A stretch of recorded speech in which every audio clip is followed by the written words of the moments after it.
क्या कहा है? अच्छा, वो सब्सक्राइब वाली बात कर रहे थे, कर दिया आपने? अच्छा ठीक। क्या और जिन लोग अगर आपने नहीं किया है ना तो सब्सक्राइब कर लीजिएगा, देखते रहिएगा 81 भारत का।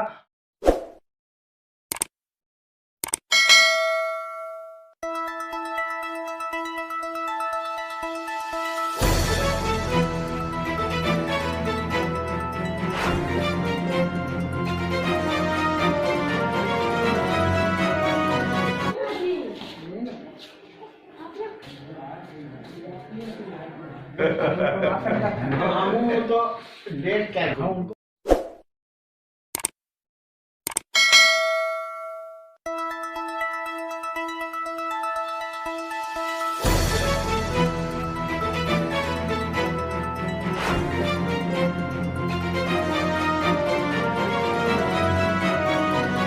दोस्तों आदाब, सलाम, नमस्कार। मैं आपका दोस्त, आपका मित्र, आपका फ्रेंड आफ्ताब राणा एक बार फिर आपसे रूबरू हूं 81 भारत के इस विशेष प्रोग्राम में जिसका नाम है गुफ्तगू। और आज हम गुफ्तगू करेंगे औरंगाबाद में उन खिदमतगारों का जो बिहार सरकार से 1 रुपए नहीं लेते, हज कमेटी से 1 पैसा भी नहीं लेते और हाजियों की खिदमत करते हैं। यानी हज कमेटी की एक शाख बनकर यहाँ औरंगाबाद में जैसे हाजियों को ट्रेनिंग देना, हाजियों के फॉर्म को फिलअप करना, हाजियों को अगर कोई आईटी सेक्टर में कोई प्रॉब्लम हो गया तो उसको दुरुस्त कराना, ये तमाम काम औरंगाबाद के कुछ जियाले नौजवान करते हैं और उनकी सरपरस्ती एक मुअज़्ज़िज़ शख्सियत करती है। और वो शख्सियत मैं आपसी की बात कराऊंगा उनसे, आप उनको जानते हैं, मैं जानता हूं कि आप जानते हैं, और अगर नहीं जानते हैं तो मेरा फर्ज बनता है कि मैं आपसे उनकी पहचान करवा दूं। तो देखते रहिए 81 भारत का ये प्यारा सा प्रोग्राम जिसका नाम है गुफ्तगू।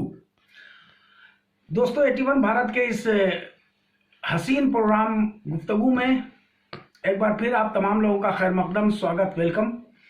मैं अभी खड़ा हूं जहां पर मेरे पीछे 4 शख्सियतें नजर आ रही हैं।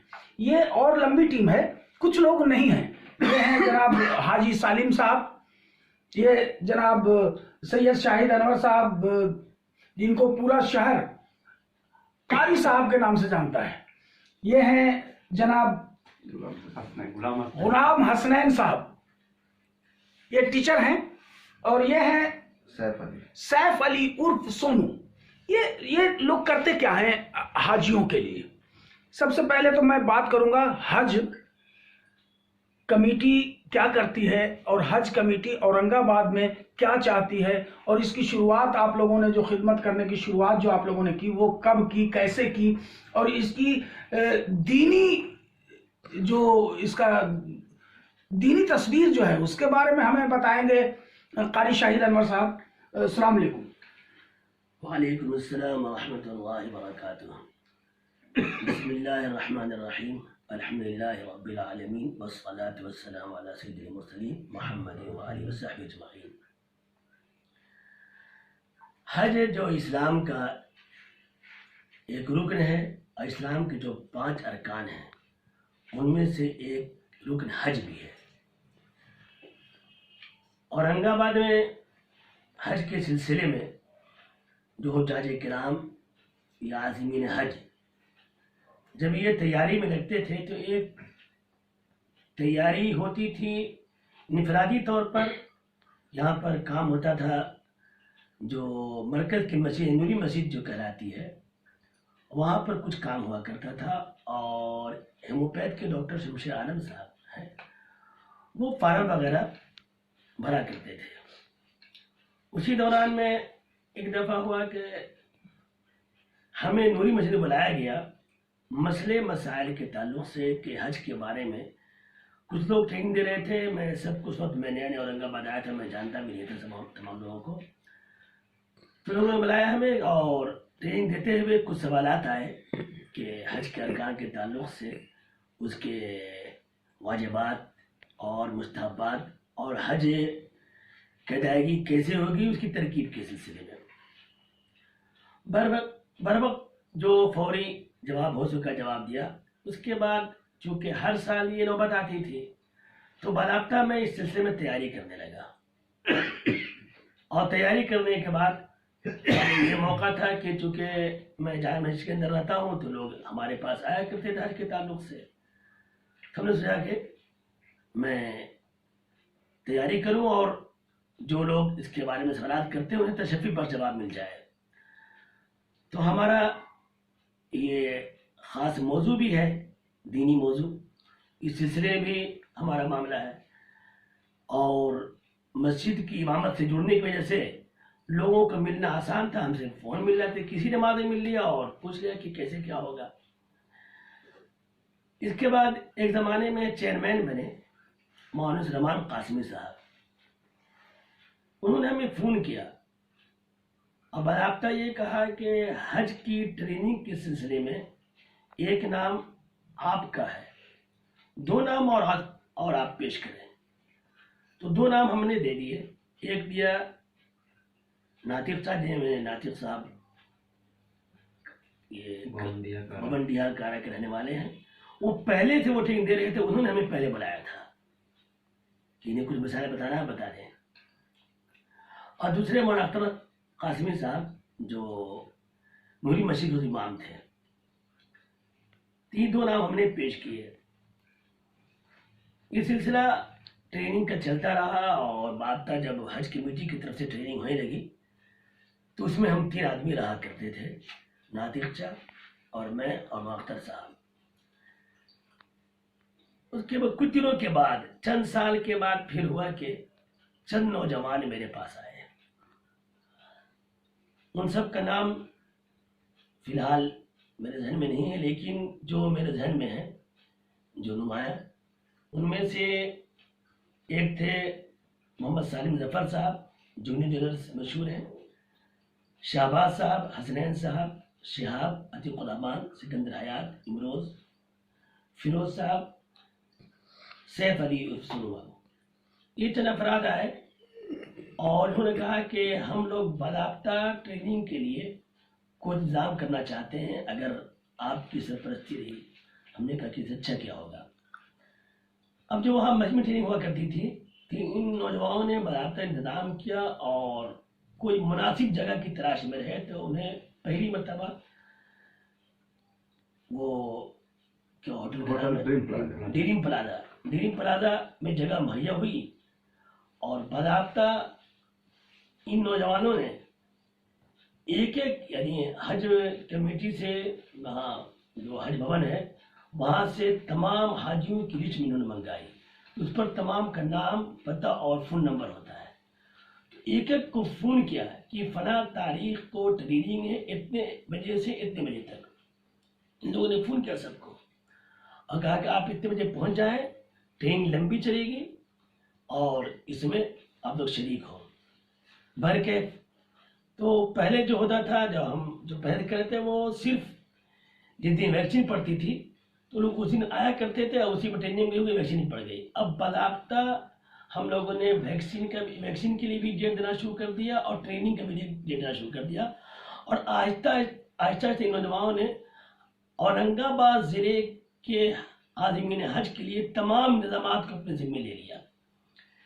अब वहाँ से जब राब्ता कायम हुआ हज भवन का, हज भवन ने चंद नाम उन्होंने याद कर लिए, जैसे सालिम जफर साहब, हसनैन साहब, शाहबाज साहब, मेरा नाम पहले से मौजूद था ही।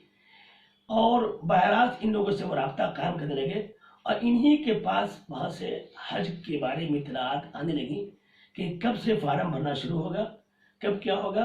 और ये लोग बिल्कुल अपडेट हो गए। और तमाम जो चूँकि हज का फार्म भरना आसान नहीं होता है, हालांकि एक मामला उसका जो हज फार्म भर के आता है दुश्वार था, और वो भी ऑनलाइन शुरू हो गया तो और दिक्कत होने लगी। तो हम इन लोगों की हिदायत करते रहे कि हज फार्म जब आप पुर करें तो हज फार्म जैसे कहीं भी जाएंगे, ये तो किसी भी कैफे में जाएंगे तो अपना पैसा लेगा। तो हमने कहा कि आप लोग तैयार हुए और हाजियों की खिदमत के लिए तैयार हो जाए। लोग बड़े ही थे और मेरी हिदायत रही कि आप कितना खिदमत कर सकते, कितनी खिदमत कर सकते हैं जिससे आसानी से इस मसले को तय कर सके।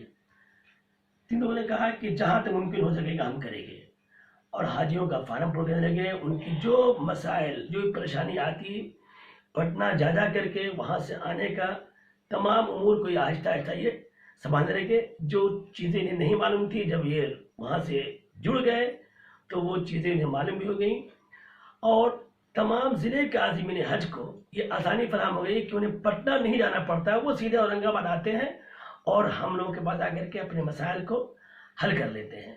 उन्हें किसी तरह की दिक्कत नहीं होती है। और ये जितने भी इंतजाम, और मैं एक बात ख़ास बात अर्ज कर दूँ कि हज की ट्रेनिंग के दिन चूँकि सुबह 8-9 बजे ट्रेनिंग शुरू हो जाती है और शाम लगभग असर तक ट्रेनिंग चलती है। इस बीच में उनके खाने पीने और चाय वाय का इंतजाम भी ये नौजवान ही करते हैं। बल्कि हमने कहा कि आप लोग जितना दामन फैला रहे हैं तो सोच समझ के दामन फैलाइए, ऐसा नहीं कि दामन फैला लें और फिर छोड़ देंगे, चूँकि हर साल का मामला है। कहा कि हम लोग हिम्मत किए, हमने कहा अल्लाह ताला आप लोग हिम्मत फरमाए। और माशाल्लाह कोई एक पैसा हज भवन से और हज कमेटी से हम लोग नहीं जानते हैं। बल्कि एक दफ़ा ऐसा वाक़या पेश आया कि आप लोग नजर है कि आज़मीन हज में से ट्रेनिंग हो रही थी और बारिश हो गई, इंतजाम में थोड़ी ताख़ीर हो गई और आज़मीन हज पहुँच गए ट्रेनिंग के लिए। अब इंतजाम होने जगह था, क्योंकि बाइक के लोग जहाँ थे वहाँ फंस गए, अब वो पहुँच गए। खैर वहाँ पर हम भी पहुँचे तो तसल्ली दिया। तो जो चंद नौजवान थे, बच्चे नौजवान होते हैं, इन्होंने किसी ने कह दिया कि इन लोगों को बहुत पैसा मिलता है, कुछ खाते हैं और कुछ लगाते हैं हम लोगों में। तो नौजवान हमसे आकर कहा कि देखिए इमाम साहब ऐसी से बात कर रहे हैं। हमने कहा चलिए अच्छा है कि इन लोगों के पास ये इत्तला है कि वहाँ से पैसा आता है, ये पूरा पैसे का सवाब आपको वहाँ मिलेगा। उन लोगों को खबर है कि वहाँ से आता है और यहाँ हम लोग खुद का लगा रहे हैं, तो इसका सवाब भी मिल जाएगा। और जो हम लोग की पर ये इल्ज़ाम लगाए जा रहे हैं कि वहाँ से आधा खाते हैं आधा लोग लगाते हैं, तो इसका भी सवाब हम लोगों को मिलेगा। और मेरी हिदायत मुस्तकिल ही कि हाजियों का इस्तकबाल, आज़मीन हज का इस्तकबाल, उनके मामलात को बिल्कुल एकदम बिछ कर करें और चश्मे भरा हो जाए। और यहाँ तक मेरी हिदायत रहती थी कि हो सकता है कि ज़िले में, चूँकि ज़िला के लोग आज़मीन हज हैं जो सब जाने पहचाने होंगे, कुछ रिश्तेदार दिख रहे होंगे, कुछ उसमें ऐसा भी होगा जिनसे आपका फिक्री इख्तलाफ हो सकता है, या ऐसा हो सकता है कि किसी ऐसा मामले में गुत्थिया वगैरह का कुछ इख्तलाफ हो सकता है। वहाँ पर कोई पहचान नहीं होगी। जब ट्रेनिंग होगी और जब इस्तकबाल के जो खड़ा किया जाएगा वो आपका वो कौन है, मुखालिफ है कि मुवाफिक है, ज़हनी इंतजाम है कि नहीं है, कुछ नहीं। वो सिर्फ एक पहचान है कि आप इस्तकबाल करने वाले हैं और वो सामने आज़मीन हज है, बस यही एक पहचान नहीं और कोई पहचान नहीं। मैं सिर्फ एक जानकारी आपसे और लेना चाहता हूँ। ये नौजवान जो खिदमत कर रहे हैं जी, आप इनके खिदमत से कितना खुश हैं? अगर 10 नंबर के लिए, खुशी के लिए 10 नंबर रखा जाए तो उन 10 नंबरों में आप इन नौजवानों की खिदमत में कितना नंबर देंगे? ये मैं तो इस कदर मुतमईन हूँ कि एक दफ़ा हज की ट्रेनिंग टकरा गई, औरंगाबाद की और डेरी की। तो मेरे ही एक जाने पहचाने हज के लिए वो रहने वाले डेरी के असर है, लेकिन यहाँ से उन्होंने फार्म भरा था।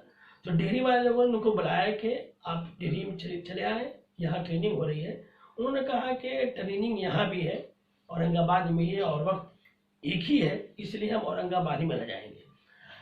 तो वो ट्रेनिंग में शरीक हुए और इस कदर खुश हुए कि उन्होंने कहा कि शायद ही बिहार के किसी ज़िले में इस तरह की ट्रेनिंग होती हो। तो मैं इनके अमल से, इनके किरदार से, इनके जो खदमात हैं, इस कदर मुतमईन हूँ कि चूँकि और दीगर जगह मैं देख दे रहा हूँ, लेकिन मैं बहुत मुतमईन हूँ, मैं 10 में 10 नहीं दे सकता हूँ। बहुत बहुत शुक्रिया आपका। अब मैं औरंगाबाद के एक बड़े ही मशहूर मारूफ ताजिर, ये हैं जनाब हाजी सालिम जफर साहब, जुगनू ज्वेलर्स के प्रोप्राइटर हैं। सालिम भाई, ये अचानक आपके दिल में कहाँ से आया कि आज़मीन हज की खिदमत की जाए और उन पर अपना पैसा सर्फ किया जाए, अपनी जिस्मानी क़ुव्वत सर्फ की जाए? ये आखिर आपको ये प्रेरणा आपको कहाँ से मिली? जी, अस्सलाम वालेकुम व रहमतुल्लाहि व बरकातहू। बिस्मिल्लाह। देखिए, हुआ क्या कि जब इत्तेफाक से एक बार उस ज़माने में ऑफलाइन फार्म भरी जाती थी, जी जी, तो इमाम नमाज के लिए इमाम साहब से मिलने के लिए जाते थे। तो कुछ लोगों को मैंने देखा कि भाई जो है फॉर्म भरने के लिए तो एक ही शख्सियत है औरंगाबाद में, उनसे रास्ता कायम कर रहे थे, इमाम साहब से रास्ता कायम कर रहे थे। तो हमने देखा और उनकी परेशानी मुझे सताने लगी कि इत्तेफाक से डॉक्टर साहब अपने दवाखाने में नहीं थे, शमशेर आलम साहब। तो मैंने देखा, वो बोले हम बाहर से आए हैं और कोई भरता हो या और कहीं कोई जगह। तो उनकी परेशानी हमको सताने लगी और कहिए कि अल्लाह ने जहन में बात को डाली।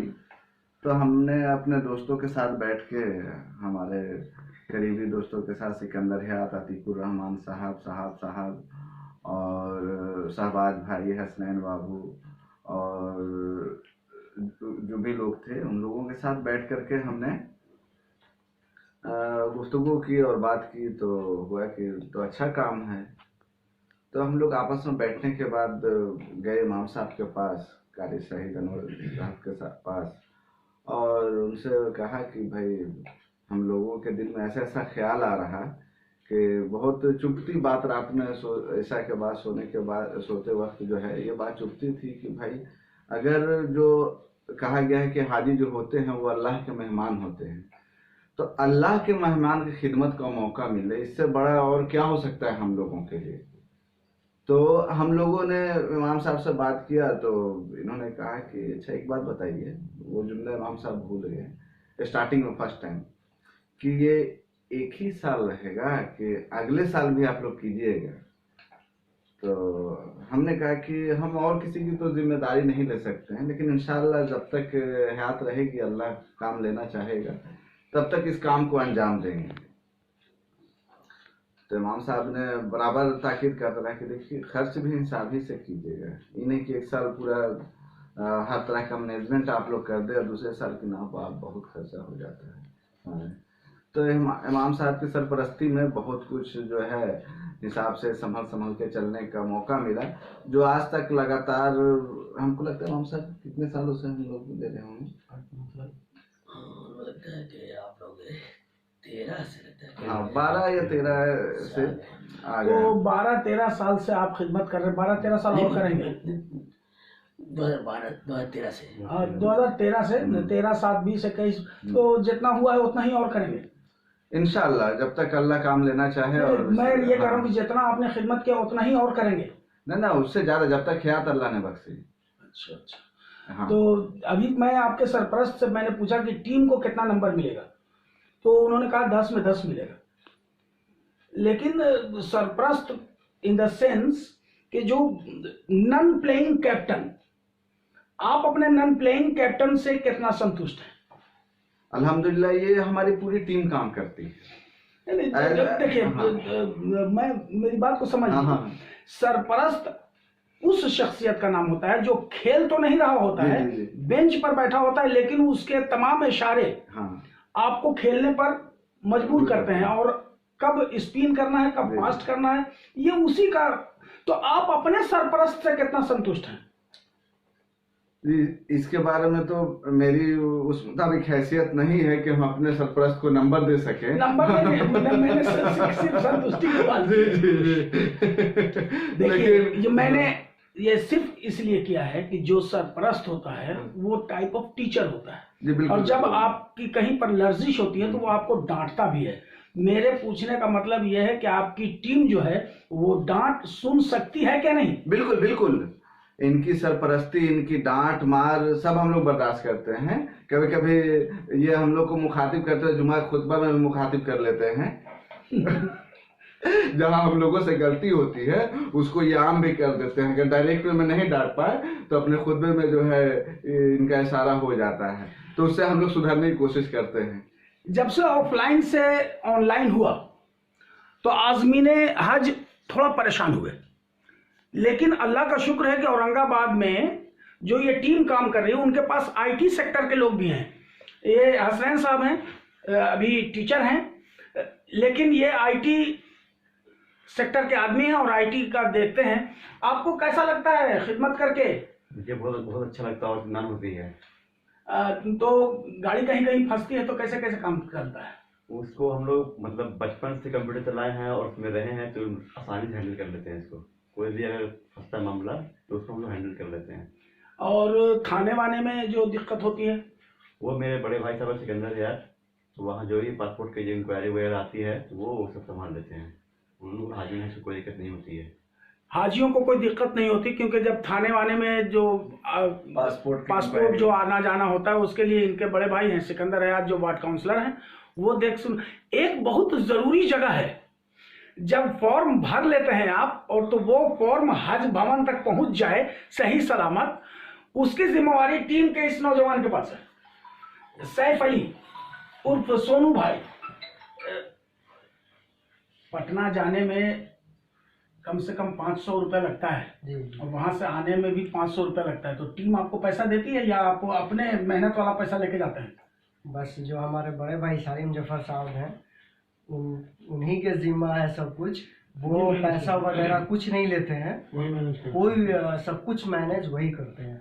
नहीं, मैंने ये नहीं पूछा, जैसे जब आप जा रहे हैं जी जी 20 हाजियों का फॉर्म लेके, तो गाड़ी भाड़ा तो आपको 500 रुपये मिल गया, आने का भाड़ा 500, तो आपके पॉकेट का कुछ खर्चा होता है कि नहीं? जैसे जो आने जाने का जो किराया हुआ बस वही, अन्यथा और कुछ नहीं, ना ही हाजियों से लिया जाता है। नहीं, हाजी से तो नहीं लिया जाता, ये तो आपके सरपरस्त है। मैं ये जानना चाह रहा हूँ सोनू बाबू कि आपके पॉकेट का खर्च कुछ होता है? जी जी जाहिर सी बात है, जाना में आदमी खाएगा तो वही वो सब तो खर्च अपना होता है। पर्सनल खर्च ठीक है खर्च, मैं ये जानना चाह रहा हूँ कि ये नौजवान अभी तो यूथ है, ये नौजवान जब खड़ा हो रहा है, अभी से ही 10 रुपया अगर इसका खर्च हो रहा है अच्छे काम में, तो कल को जाके अगर अल्लाह ने इसको करोड़पति बना दिया तो ये लाख रुपया भी खर्च कर सकता है। मैं सिर्फ ये जानना चाह रहा हूँ कि खर्च होता है तो दिल धक धक करता है क्या? जी जी जी जी ऐसा कुछ नहीं है, जो भी खर्च होता है वो मैं खुद मैनेज कर लेता हूँ। मैं आपको बताऊं 81 भारत के लोगों को कि ये सोनू है, जुगनू ज्वेलर्स में आप इनको बराबर देखेंगे। और अभी ये एक बैंक में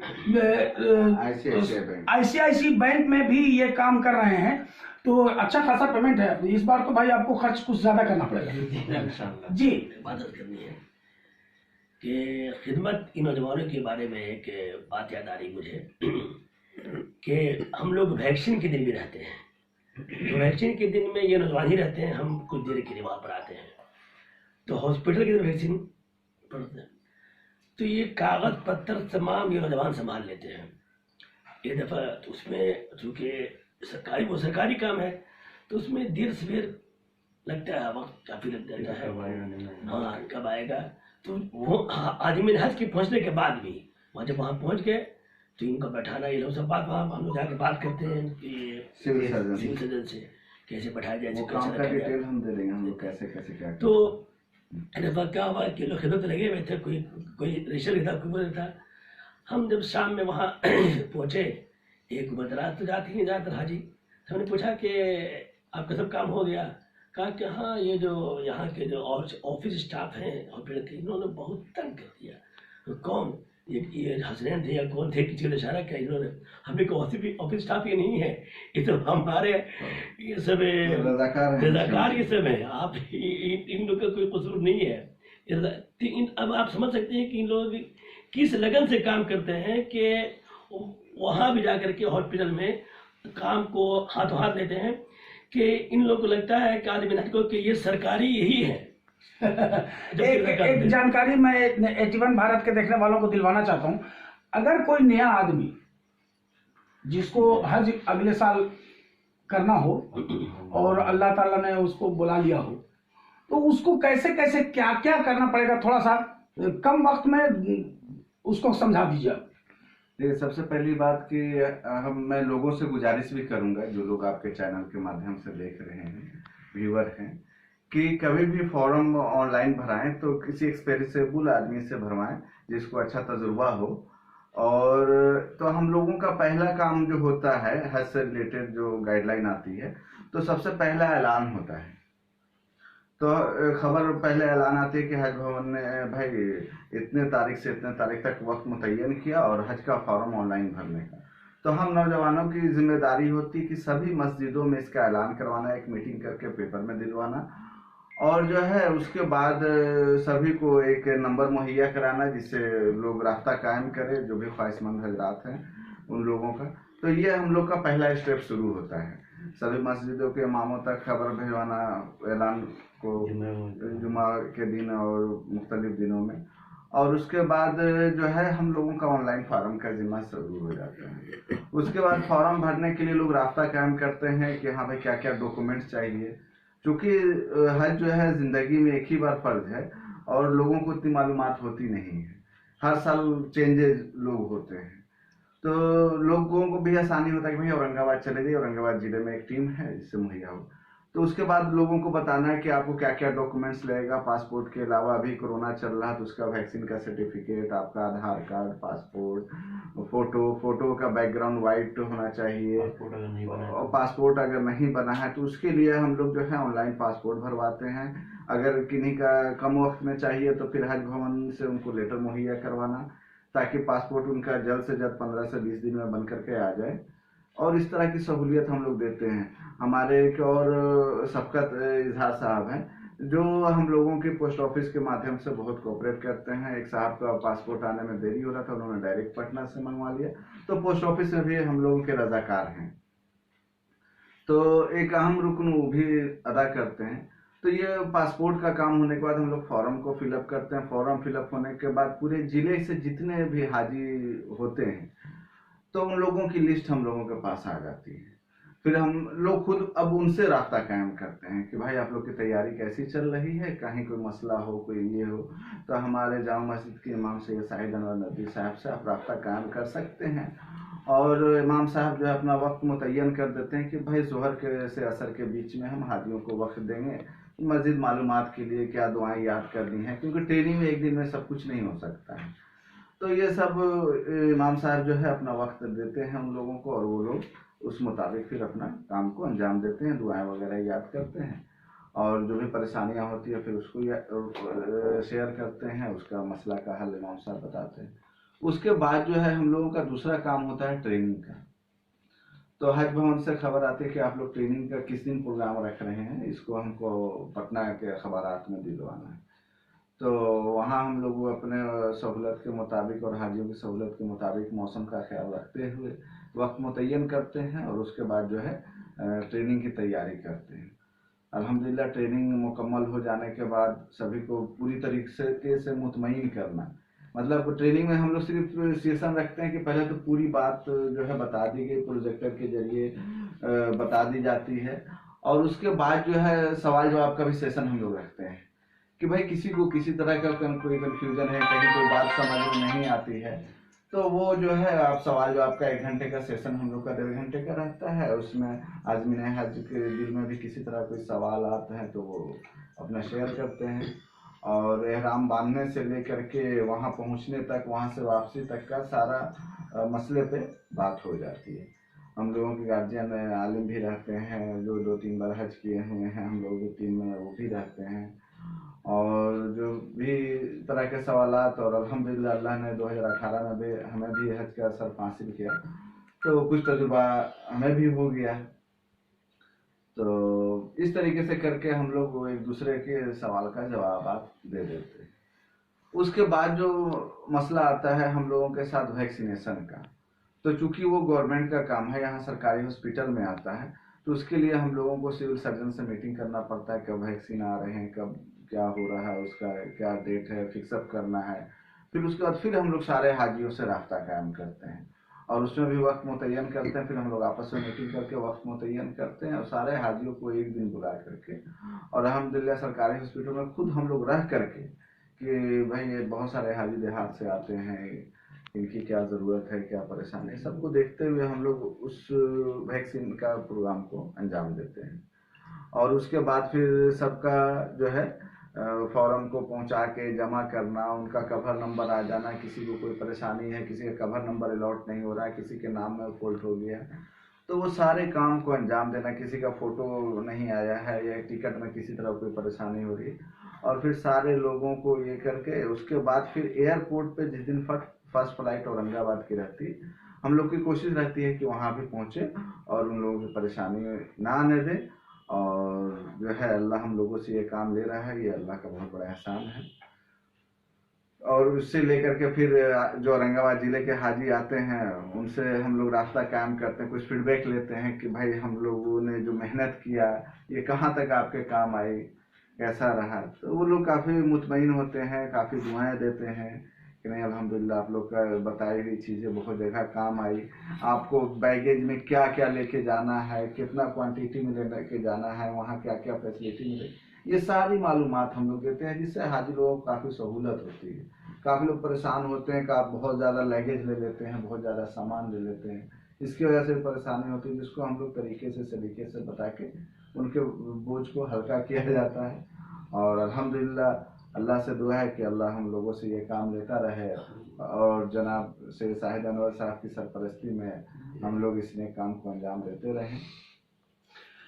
आप देख रहे थे 81 भारत का गुफ्तगू, और गुफ्तगू में ये नौजवान कैसे काम कर रहे हैं कि टीम वर्क के का एक हसीन नमूना पेश कर रहे हैं ये लोग।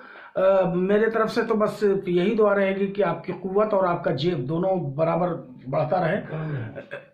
क्या कहा है? अच्छा, वो सब्सक्राइब वाली बात कर रहे थे, कर दिया आपने? अच्छा ठीक। क्या और जिन लोग अगर आपने नहीं किया है ना तो सब्सक्राइब कर लीजिएगा, देखते रहिएगा 81 भारत का हर सोमवार को ये प्रोग्राम जिसका नाम है गुफ्तगू। आदाब।